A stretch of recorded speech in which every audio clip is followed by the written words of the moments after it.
thousands of years ago, in an area near modern-day Ukraine. The people, who had domesticated cattle and horses, had a realization that would change the reach of their empire and shape much of the old world.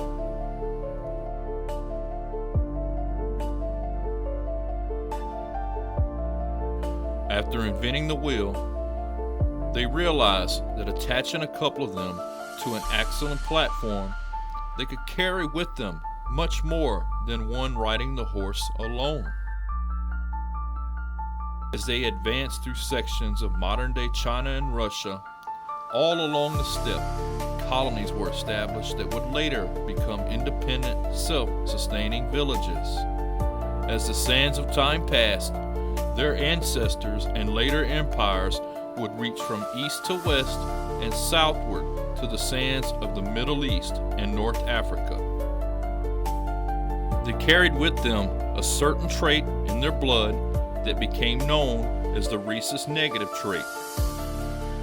Although in modern-day academia, the genetic quirk has gone unexplained, the byproduct of its presence seems to stare one in their face, yet it's never brought up unless one has the nerve to ask. The genetic trait, which is an antigen made up of proteins on the red blood cell, when carried by a pregnant woman, if the baby's father is Rh positive and this trait is passed on to the baby, the mother's body will attack the growing fetus and the baby will not be born. Today we have medical advancements that will easily treat this problem, but where it came from and why it exists still remains unanswered today. In the 1800s, as the British Empire advanced across the world, communication from civilizations who through history had just existed idly, now it was possible to communicate as interpreters deciphered each other's foreign languages. Scholars began to notice similarities in the majority of the words from many of the languages throughout the Old World. They began to decipher each new people's words, and surprisingly, certain letters were slightly different, and a common parent language was then surmised. Yet this didn't make sense to scholars at the time. And how could people thousands of miles away from each other have certain words that were only slightly varying in enunciation and more times than not had the very same meaning? One scholar pointed out that the Sanskrit spoken in India seemed to be a better version of either English or German or Italian, and it was easier for a newcomer to learn. As trade opened up civilizations to the outside world, unbelievably, it was discovered that the people from modern-day Lithuania could not only understand but could read the Sanskrit from India. This puzzled many in the new budding practice of etymology, as the Himalayan mountain range separates the two people that seem to have no knowledge of each other before.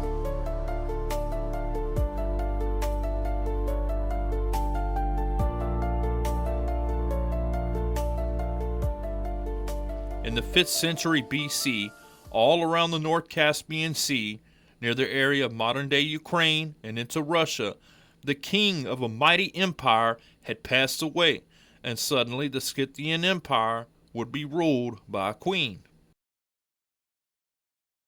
Near the same time, and on the other side or the south of the vast Caspian Sea, the king of another mighty empire had a dream about his daughter that disturbed and confused him deeply. His daughter's name was Mandane, and in his dream, waters burst from his daughter and flowed all over a vast area of Eastern Europe and Asia. He decided to ask interpretation of the dream by some wise magi's, and later his dream would manifest into reality. The Iranian priest told him that she would give birth to a son that would conquer all of Asia, and this was the interpretation of his dream. He worried about who she would marry, yet as time passed, he found a quiet, decent Persian man and then gave little thought to his dream as he led his daughter with a man named Cambyses, the father of Cyrus the Great. Cyrus would later defeat his grandfather in battle, and he united his empire of many Iranian civilizations into the Persian Empire. Cyrus was a great ruler and was tolerant of most religious customs, as he is mentioned in the Bible and appreciated by Judaism for freeing the Jews in captivity in Babylon, and he even encouraged the rebuilding of the Second Temple, where the Temple of Solomon once existed. On the other side of the Caspian Sea, the Scythian people, who maintained and expanded their empire as the Mazagate, were now under the rule of Queen Tomyris. Cyrus had expanded the Persian Empire to the lands near the Scythians to the north, and as was custom back then, to avoid bloodshed, Cyrus asked for the hand of Tomyris in marriage, and after she refused, Cyrus decided to invade. After Cyrus ordered a bridge to be built across the Araxes River, his attack against the Mazagate was easily thwarted, as the queen sent him a message saying, "You should be satisfied with just ruling your own kingdom, as I do mine." After the son of the queen, who was the commander of the Mazagate army, who had never had alcohol and thus had no tolerance, got drunk off Persian wine and was captured, as he sobered up, he begged Cyrus to spare him and set him free. Cyrus declined, and the prince, realizing his situation, decided to take his own life. And as word got back to Queen Tomyris about her son's death in captivity, livid, she told Cyrus to leave and take his wine with him, or as she swore upon the son, she would give him more blood than he could drink.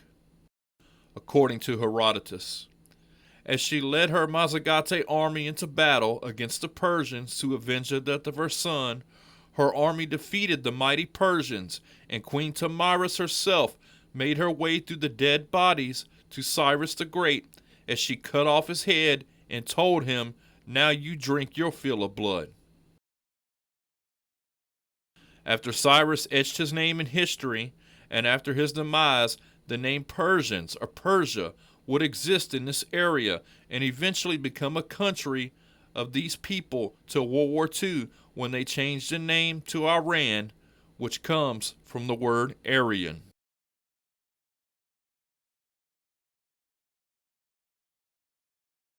Parts of the Empire of Persia had expanded all the way to North Africa, which in actuality is the southern Mediterranean, based off culture and the people.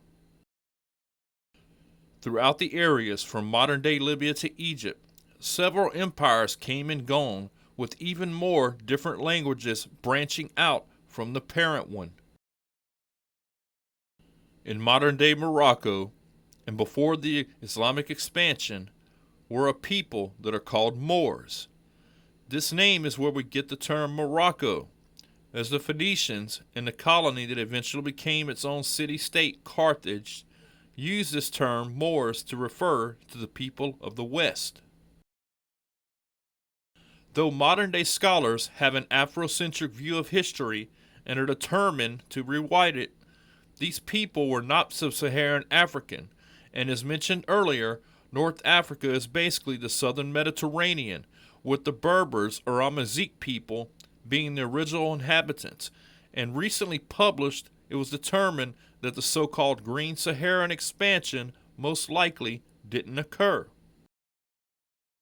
Examining DNA has been a great tool for scientists and anthropologists, as it can more accurately determine the origins of these people more accurately than relying on historians alone. The Berbers seem to carry the Rh-negative trait in much higher percentages, up to 32%, more frequent than the later occupants during the Muslim conquest of North Africa. Across the Mediterranean and populating the Pyrenees mountain range are a people seem to have been the most isolated through time and avoided the forced assimilation that comes with expansive conquest. These people have been such a curiosity that universities have entire departments dedicated to learning their language and origins. The Basque people, being very unique and mysterious, speak a language that can't be traced back to proto-Aryan origins as it is with most languages in Europe, Asia, and India. The Basque also carry the Rh negative trait in the highest percentages that's been observed by any of the proto-Aryan groups, up to 40% in some studies. The Basque themselves say their origin or their native land was, many ages ago, destroyed by a cataclysm and sank below the seas. They called this homeland Atlantica. As the great empires of Europe expanded their way to new lands across the globe, and especially in the New World or the Americas, they brought with them their customs and advancements in not only sciences and tech, but something else more deadly than any weapon to date. As they spread their way through both North and South America, one by one, each civilization that they encountered would eventually become sick, and millions passed away without the need for a weapon ever to be drawn. The occupants of these lands had no immunity to the many diseases carried by the newly arriving Europeans.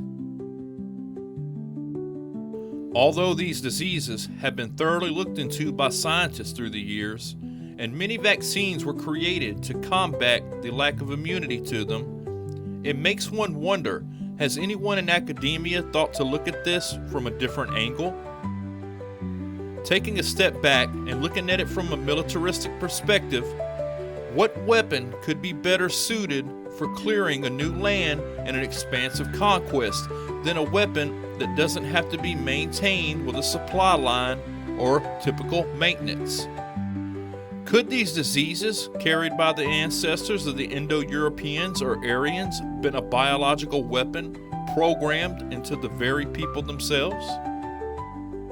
Furthermore, considering this with the Rh negative trait, in which a female possessing this trait could only give birth to a baby whose blood was also Rh negative, as if the baby's Rh positive, her body will reject it and attack it and most often kill the baby.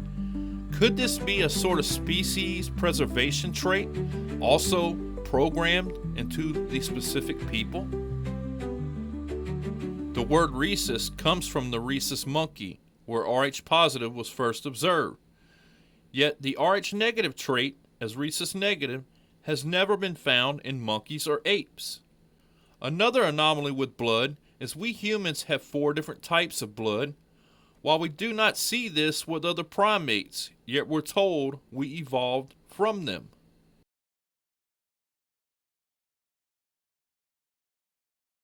It was once taught in schools and universities that Neanderthal is who the Caucasian race evolved from, and some still believe this today. Yet this was also found not to be accurate, as although Caucasians carry some Neanderthal DNA, up to 5% in some people, the Rh negative trait that's found in many Eurasians or the sons of Japheth is not found in Neanderthal DNA, and they were not even a recessive carrier of it. Neanderthals, however, were a very advanced hominid species, as there's even evidence they sewed clothing and buried their own dead. Neanderthal DNA has also never been found in sub-Saharan Africa either, yet we do find DNA in sub-Saharan Africans for an archaic species, which means ancient, of hominids, with areas of Nigeria carrying up to 19% of this ghost or unknown species, which is most likely Homo erectus, which lived as a hunter-gatherer for millions of years, and there's no evidence they practiced agriculture, animal domestication, or even architecture. Cro-Magnon, which is the ancestor to Caucasians, is considered the modern-day human, or Homo sapien, and his DNA shows he was genetically identical to modern-day indigenous Europeans. He showed up in areas around the Mediterranean, including North Africa and the Canary Islands, over 30,000 years ago, and was completely modern, and was the first hominid with a prominent chin, which is attributed to agriculture, yet we are told agriculture only goes back to 10 to 15,000 years ago. They get their name after the cave system where the remains were first found and where he famously painted the beautiful cave paintings of animals. And we also have Paleolithic engravings of horses with bridles dating back to 30,000 years ago. And this is important because animals were necessary for early agriculture, yet we're told the horse wasn't domesticated till 10,000 years ago. The domestication of dogs is said to only go back to this time as well. Yet on the Canary Islands, which gets its name from the Latin word for dog, when these islands were discovered in the 15th century, the inhabitants of the island, the Guanches, had been completely isolated and had huge domesticated dogs while practicing pastoralization. These islands are also where we get the most Cro-Magnon remains from, as the inhabitants, who show no evidence of being maritime, mummified their dead just like the Egyptians. Cro-Magnon, who shows up out of nowhere 30,000 years ago, introduced the Rh negative trait into Europe, and his most closely related descendants are the Berbers or Amazigh people of Morocco and the Basque people of the Pyrenees.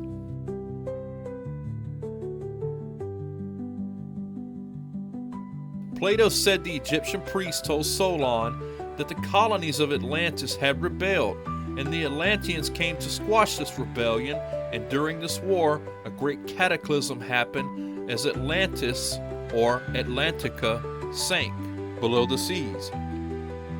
Did they fight this battle with the peoples who later became the proto-Indo-Europeans or proto-aryans? The Atlanteans were a matriarchy and used the serpent as their symbol, while the colonies they went to war with used the eagle. Another thing people don't know the truth on is that all royalty are Rh negative, and the word Aryan in Sanskrit means noble ones. Contrary to popular belief, the liger, which is created when a lion and a tiger mate, is not sterile, as ligers have given birth in captivity, and by its chromosomes being an even number, this is a byproduct of hybridization. Yet with humans, although DNA completely debunked it over a decade ago, using the lion as an analogy, academia has the majority of people believing that the lion could walk out of Africa and mutate into a tiger. We are all a byproduct of hybridization, and this is why there are different races. Is it so bad to admit this? If we were any other animal, we would all be classified as different species based off this alone. My name is MJ. Thank you for listening.